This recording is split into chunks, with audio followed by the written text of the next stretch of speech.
जय मसीह की। मसीह में मेरे प्यारे मित्रों, आज का विषय अध्ययन करने का रहेगा दूसरा कोरिन्थी 12 अध्याय 1 से लेके 10 पद तक। Second Corinthian chapter 12 verse 1 up to 10। और विषय रहेगा क्यों परमेश्वर हमारी पीड़ा नहीं हटाता।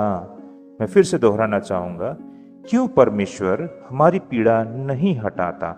काफी रोचक विषय है भाई और बहनों, आप सभी बने रहेगा। ये खंड प्रेरित पौलुस के जीवन के एक बहुत गहरे और व्यक्तिगत अनुभव का वर्णन करती है। बात ऐसी थी, कुरिन्थ की कलीसिया में कुछ झूठे शिक्षक और झूठे प्रेरित थे जो अपने अनुभवों, चमत्कारों और आत्मिक शक्तियों का घमंड किया करते थे। वे पौलुस की सेवा और अधिकार को नीचा दिखाने की कोशिश किया करते थे। प्रेरित पौलुस ने पहले पूरी पत्री में अपने सच्चे प्रेरित्व को सिद्ध किया है, लेकिन जब ये लोग अपने दर्शन और अद्भुत अनुभवों का बखान कर रहे थे, तब पौलुस को भी मजबूरी में अपने एक अद्भुत आत्मिक अनुभव का उल्लेख करना पड़ा था। यहाँ पर प्रेरित पौलुस के विरोधी कहते थे कि उन्होंने बहुत सारे दर्शन और आत्मिक अनुभव पाए हैं। वे लोगों को दिखाना चाहते थे कि इन अनुभवों के कारण वे सच्चे प्रेरित हैं। इसलिए वे पौलुस से भी पूछते थे कि क्या तुम्हारे पास भी ऐसे कोई अनुभव है। इस संदर्भ में प्रेरित पौलुस भी बताते हैं कि लगभग 14 साल पहले उन्हें भी एक अद्भुत अनुभव हुआ था, लेकिन वह इसके विषय में अभिमान नहीं करना चाहता था। वह तो यह भी नहीं कहता है कि यह अनुभव उसी को हुआ था, लेकिन वो कहता है कि उसे याद नहीं कि यह अनुभव शरीर में हुआ या आत्मा में, पर यह कुछ ऐसा था जो मनुष्यों की भाषा में समझना असंभव है। वह उस जगह गया था जहां परमेश्वर का स्वर्ग तीसरा स्वर्ग है, और वहां उसने ऐसी बातें सुनी जो मनुष्य नहीं कह सकते हैं। लेकिन प्रेरित पौलुस यह नहीं मानता कि यह अनुभव ये साबित करते हैं कि परमेश्वर ने उसे भेजा है। उसके विरोधी कहते थे कि हमारे अनुभव ये साबित करते हैं कि हम परमेश्वर के दूत हैं, पर प्रेरित पौलुस कहते हैं मेरा सच्चा प्रमाण मेरे शब्दों और मेरे कर्मों में है, ना कि मेरे अनुभवों में। आगे प्रेरित पौलुस कहते हैं परमेश्वर ने उसे एक कांटा दिया है जो उसके शरीर में है। इसका मतलब कोई तेज और दर्दनाक चीज जो मनुष्य को चुभती रहती है और जिसे निकालना मुश्किल होती है। शायद ये शारीरिक बीमारी थी या मानसिक या आत्मिक पीड़ा, हम निश्चित तौर पर नहीं जानते हैं, लेकिन इसका मकसद था प्रेरित पौलुस को घमंड से बचाना और उसे नम्र बनाए रखना, ताकि वह परमेश्वर की सेवा में और भी फलदायी बने। वो कहते हैं कि यह शैतान का दूत था जिसे परमेश्वर ने अनुमति दी थी कि वह उसे सताए। जैसे पुराने नियम में अय्यूब को परमेश्वर ने परीक्षा में डाला था, इसके लिए प्रेरित पौलुस ने 3 बार प्रार्थना भी किए थे ताकि यह कांटा उससे हटा लिया जाए। लेकिन परमेश्वर ने कहा मेरा अनुग्रह तेरे लिए बहुत है, क्योंकि मेरी सामर्थ तेरी निर्बलता में सिद्ध होती है। तो भाई और बहनों, ये था इस पैसेज के शाब्दिक अर्थ। अब हम इस खंड के वास्तविक अर्थ को समझने के लिए प्रयास करते हैं। भाई और बहनों, अगर हमारे दिल में थोड़ी भी संवेदनशीलता है तो जब हम इस खंड को पढ़ते हैं हमें आदर और श्रद्धा के साथ पढ़ना चाहिए, क्योंकि इसमें प्रेरित पौलुस अपने दिल को खोल देते हैं। वह अपनी महिमा और अपनी पीड़ा दोनों दिखाते हैं। वो अपने मन के विरुद्ध जाकर भी अपने प्रेरित होने का प्रमाण भी दिया करते हैं, जैसे कि 12 अध्याय 1 पद में यहाँ पर दर्ज किया गया है। जिस तरह यहाँ पर लिखा गया है, इस वचन को एक बार पढ़ना चाहूंगा। यहाँ लिखा है, यद्यपि घमंड करना तो मेरे लिए ठीक नहीं, तो भी करना पड़ता है, सो मैं प्रभु के दिए हुए दर्शनों और प्रकाशों की चर्चा करूंगा। वह एक ऐसे अनुभव के विषय में बताते हैं जो हम केवल आश्चर्य से सुन सकते हैं पर पूरी तरह समझ नहीं सकते हैं। प्रेरित पौलुस इस अनुभव के विषय में ऐसे बोलते हैं कि मानो वह अपने आप में बाहर खड़ा होकर खुद को देख रहा हो। वो कहता है, मैं एक मनुष्य को जानता हूँ। वह मनुष्य वास्तव में वह स्वयं थे, लेकिन वह इतने नम्र और विनम्र भाव से बोलते हैं कि जैसे वो किसी और की बातें कर रहे हो। जैसे कि 2 और 3 पद में लिखा गया है, मैं इसे पढ़ना चाहूंगा। 2 कोरिन्थी 12 अध्याय 2 और 3 पद में, मैं मसीह में एक मनुष्य को जानता हूँ। 14 वर्ष हुए कि न जाने देह सहित न जाने देह रहित परमेश्वर जानता है, ऐसा मनुष्य तीसरे स्वर्ग तक उठा लिया गया। मैं ऐसे मनुष्य को जानता हूँ, न जाने देह सहित न जाने देह रहित परमेश्वर ही जानता है। आगे को भाई और बहनों, हमें ये समझने को अवसर मिलता है कि जो लोग आध्यात्मिक साधक कहलाते हैं, उनका सबसे बड़ा लक्ष्य यही होता है कि परमेश्वर को देखना और उसके साथ एक हो जाना। वे उस क्षण की खोज में रहते हैं जब देखने वाला और जिसे देखा जा रहा है दोनों एक हो जाते हैं। यहूदी परंपरा में कहा गया है कि 4 रब्बियों ने परमेश्वर की महिमा को देखा था। उनमें से पहला वेन अजाय ने परमेश्वर की महिमा देखी और वह मर गए। उसी तरह वेन सोमा ने देखा, वह पागल हो गया। और वो जो तीसरा रब्बी जिन्होंने परमेश्वर को देखा वे थे अखेर ने देखा, पर वो गलत दिशा में चला गया। और आखिर में वो चौथा रब्बी जिनका नाम अकीबा था, वो अकेला ऐसा था जो शांति से ऊपर गया और शांति से लौटा। तो भाई और बहनों, हम नहीं जान सकते हैं कि प्रेरित पौलुस के साथ ठीक ठीक क्या हुआ था, पर इतना जरूर जानते हैं कि वह परमेश्वर की अद्भुत निकटता में पहुंचा था। एक ऐसी अवस्था जहां उसका आत्मा परम आनंद और परमेश्वर के साथ गहरे संबंध में था, जैसे कि 4 पद में बताया गया है। 2 कोरिन्थी 12 अध्याय 4 पद जैसा लिखा है कि स्वर्ग लोक पर उठा लिया गया और ऐसी बातें सुनी जो कहने की नहीं और जिसका मुंह पर लाना मनुष्य को उचित नहीं। आमेन। प्रेरित पौलुस स्वर्गलोक और परमेश्वर की बगीचा के विषय में वे चर्चा करते हैं।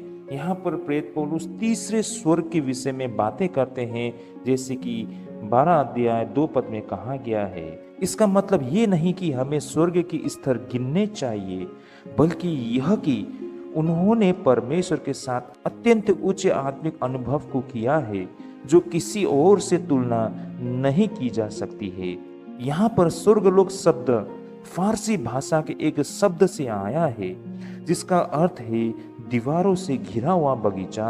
पुराने जमाने में जब कोई फारसी राजा किसी व्यक्ति को बहुत सम्मान देना चाहता था, तो वह उसे अपने निजी बगीचे में साथ चलने का अधिकार देते थे।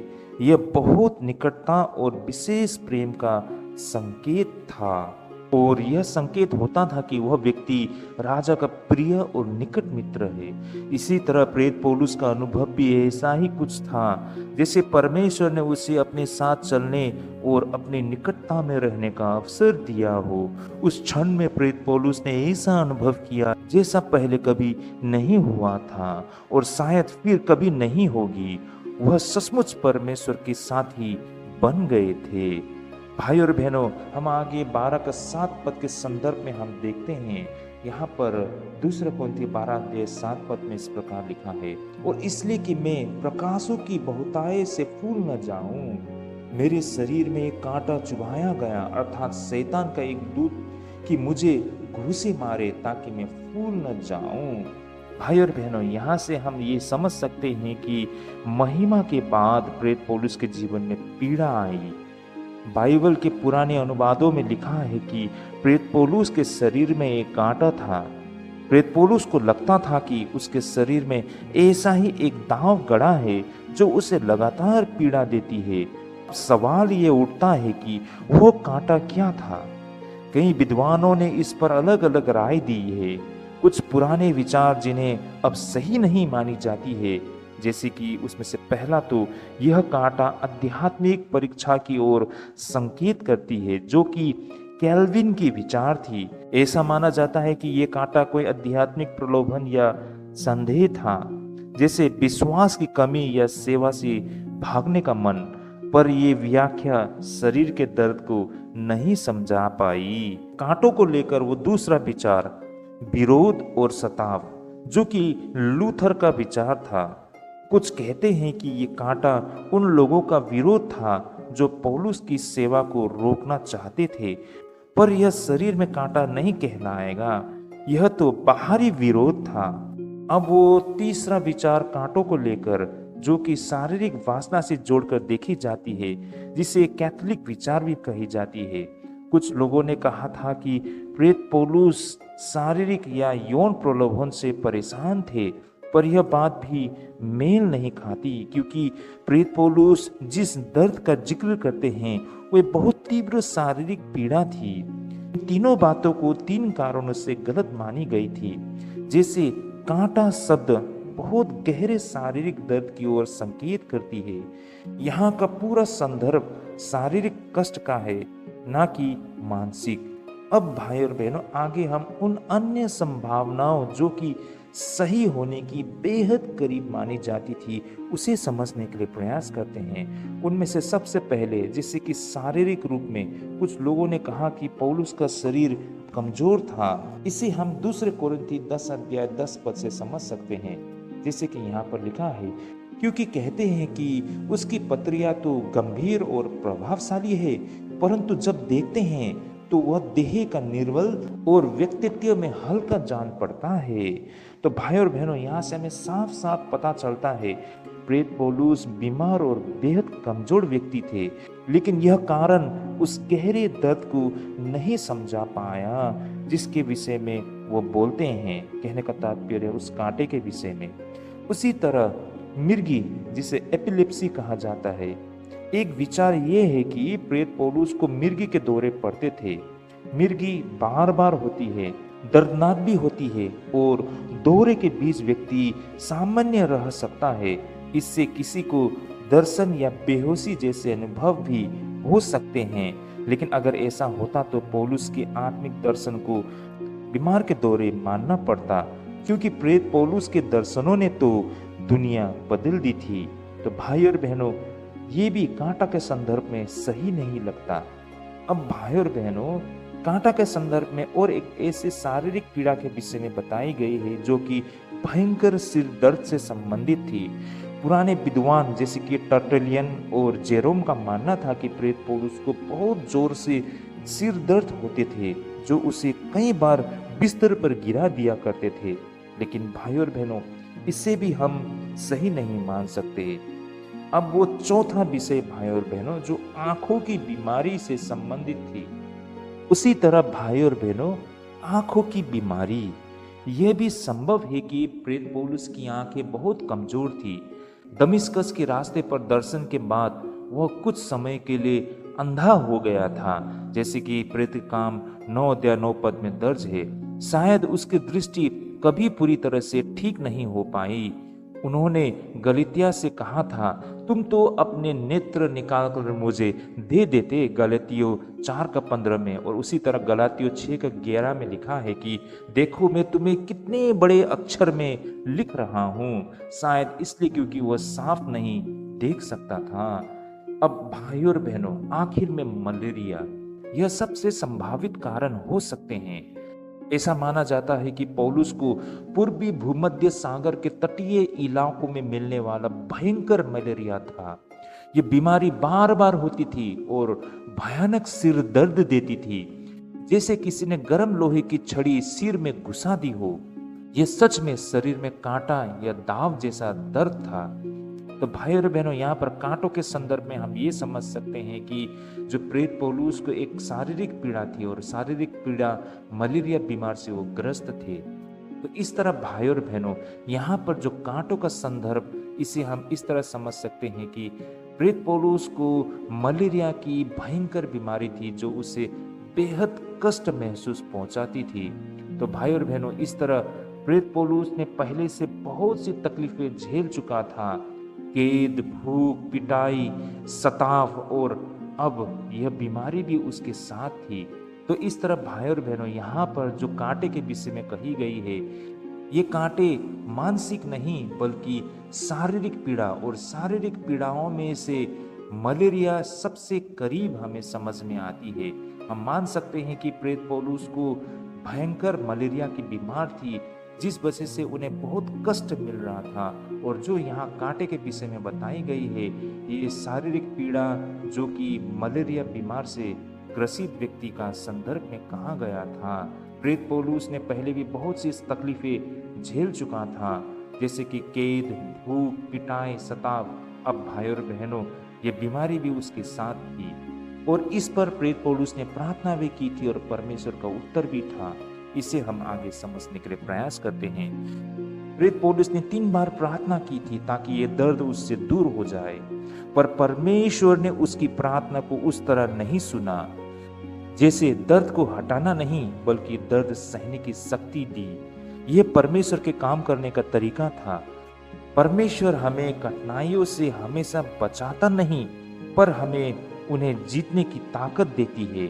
इस संदर्भ में प्रेरित पौलुस प्राप्त अनुग्रह के विषय में बताते हैं, जो कि 2 कोरिन्थी 12:9 में दर्ज है। यहाँ पर वचन इस प्रकार लिखा है, और उसने मुझसे कहा, मेरा अनुग्रह तेरे लिए बहुत है, क्योंकि मेरी सामर्थ निर्बलता में सिद्ध होती है। इसलिए मैं बड़े आनंद से अपनी निर्बलताओं पर घमंड करूंगा कि मसीह की सामर्थ मुझ पर छाया करती रहे। आमीन। भाई और बहनों, इसे हम इस तरह समझ सकते हैं, प्रेरित पौलुस को परमेश्वर ने ये वादा और सच्चाई मिली कि मेरा अनुग्रह तेरे लिए पर्याप्त है। अब देखें कि प्रेरित पौलुस के जीवन में यह अनुग्रह किन किन बातों के लिए पर्याप्त साबित हुआ। पहला तो शारीरिक थकावट के लिए अनुग्रह पर्याप्त था। प्रेरित पौलुस बहुत यात्रा किया करते थे या फिर वो प्रचार किया करता था और कष्ट को सहा करता था, फिर भी वह कभी रुकता नहीं था। यह उसकी अपनी ताकत नहीं थी, यह परमेश्वर के पर्याप्त अनुग्रह की शक्ति थी। उसी तरह शारीरिक पीड़ा के लिए यह अनुग्रह पर्याप्त थी। यह अनुग्रह पौलुस को उसके दर्द और शरीर के कांटों को सहने की शक्ति दिया करते थे। आगे भाई और बहनों, प्रेरित पौलुस के विरोधियों के लिए भी यह अनुग्रह पर्याप्त थी। प्रेरित पौलुस के जीवन में हर जगह विरोध था। लोग उसे रोकना, अपमानित करने और मार डालने के लिए कोशिश किया करते थे, फिर भी उसने कभी हार नहीं मानी, कभी पीछे नहीं हटा। वो इसलिए दृढ़ रहा क्योंकि परमेश्वर का अनुग्रह हर परिस्थिति में उसे टिकाए रखता था। आगे भाई और बहनों, निंदा और गलत आरोप के लिए ये परमेश्वर का अनुग्रह पर्याप्त था। यह अनुग्रह उसे झूठे आरोपों और गलत फहमियों को सहने की शक्ति देती थी, क्योंकि लोग क्या सोचते हैं ये मायने नहीं रखते हैं। महत्वपूर्ण तो ये है कि परमेश्वर उसे कैसे जानता है।